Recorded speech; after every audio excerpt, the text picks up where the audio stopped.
All right, so we made it to the championship round. Top 10 of us from the 20 guys fishing the knockout round. We were all set, weights re-zeroed. We were getting ready to get set up and go out there and try to all fish and compete for that $200,000 in the title championship. And I was feeling all right about it. The wind was blowing. It was coming out of the northeast. It was coming the opposite direction. It's been coming all week. And I knew from past experience fishing smallies and being out on the offshore structure that likes to move those fish around a lot. So when I pulled up on my first spot, I didn't know exactly what to expect. There was a giant school there the day before. I caught 60 some pounds off of it. Let off on them, and Kyle had caught 60 some pounds off of it too. So it was loaded up. Those fish were there, and when we started fishing, it's just they weren't there in the numbers they were before. I was fishing around. I caught probably the first hour, maybe less, 3 fish, lost one, and they were all solid ones. I had jumped out to an early lead. I was in first place for I think most of the first period, maybe not quite. I know it wasn't by the end of it, but I had caught those 4 fish, and then I pulled over to another spot and I caught a 5th one that I caught some fish off of before. I marked like 3 or 4 fish, but it was just so hard to get around in those waves.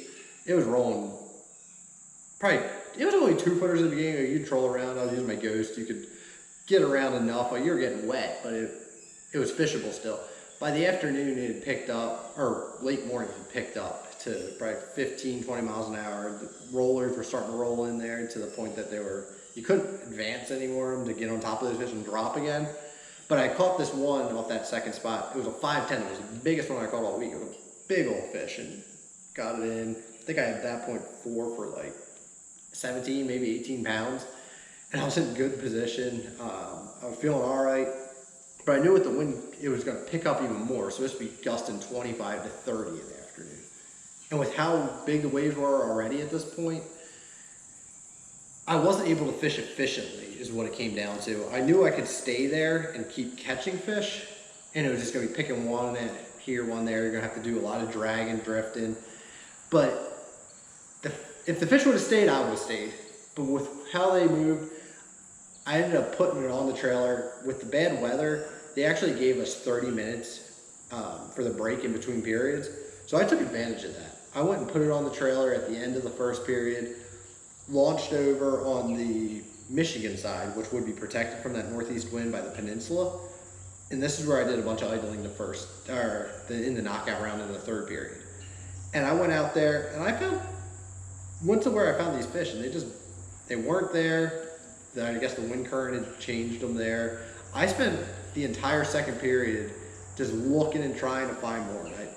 They just weren't around. And I had never made a cast over there in practice. I didn't know anything really about it other than where I marked some rock, and that's what I was trying to identify. And I caught a couple little ones. And I actually got so desperate, I went up and started throwing a sick custom bait spinnerbait up shallow. I thought maybe with the wind blowing, the smallies would be active up shallow, or I was burning that thing, just trying to catch whatever I could. And it wasn't happening. So with about 20 minutes left in the 2nd period, I decided to make another move. And at this point, Rusty and Bradford Beavers had taken a pretty big lead. I had not caught one, so I still had my 12 or 19, 18, whatever I had. And I went back to the shipping canal where we originally started in the morning, and I fished the 3rd period down there. And what I was doing at that point, I was just trying to salvage, catch a couple more fish. I was hoping to get some points, try to make a little bit more money in it. And I was in, I believe, up to 4th place. And when I got there, I caught one on a drop shot.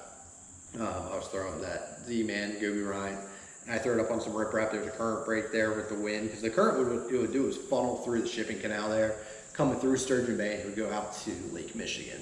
So it set those fish up really well to catch fish, but a lot of guys had gotten pushed in there. Some of them were even fishing there in the beginnings of the first 2 rounds. So those fish had just been hammered. I got up to 4th place at one point, and then throughout the rest of that period, I ended up dropping down to 7th. But it was what it was. I felt like I gave myself in that 2nd period a chance to find a school that I could stay on, just with the wind being protected, and give myself a shot at winning that title championship. that's what I was going for. You don't always have a shot at winning one of those, so I kind of wanted and gambled for it. I think if I would have stayed out in that real rough water where I had been fishing all week, if I would have just drug through those areas, I would have caught more fish. I think I missed 4th place by, it was like 2 pounds or less. So I could have jumped up a little bit, but I don't think I would have ever had a shot at winning. And that was what I was going for. And it was what it was. I had an awesome event, had a great time fishing that Major League Fishing format. I hope I get the opportunity in the future to fish it. And I just want to thank everybody that has followed along for the entire series. I've got a couple other videos up. Make sure you check them out. I'll put a screen up at the end. Subscribe and make sure you check out Favorite Rods, the Jackhammer. Use the code GB20. It'll get you 20% off their website. It was an awesome rod. I caught almost all my fish on it this week. They're all on a drop shot. I used one other one, it's the 741 medium heavy that they make, but this was my workhorse. You can see that I have that Eco Pro Tungsten drop shot weight. It was a 1/2 ounce. Clips right in there. Favorite makes that awesome little weight holder. You put a hook in there too. But that Ardent C-Force 3000 spinning reel, it just super smooth, big. It takes up a lot of line. You have extra. It has a bigger handle on it than a lot of reels have. So you could just kind of really work those giant smallmouth hits. I was catching them almost on a 4-pound average. Like I said before, that Z-Man trick shot, use that in Gobe, Bryant, and black.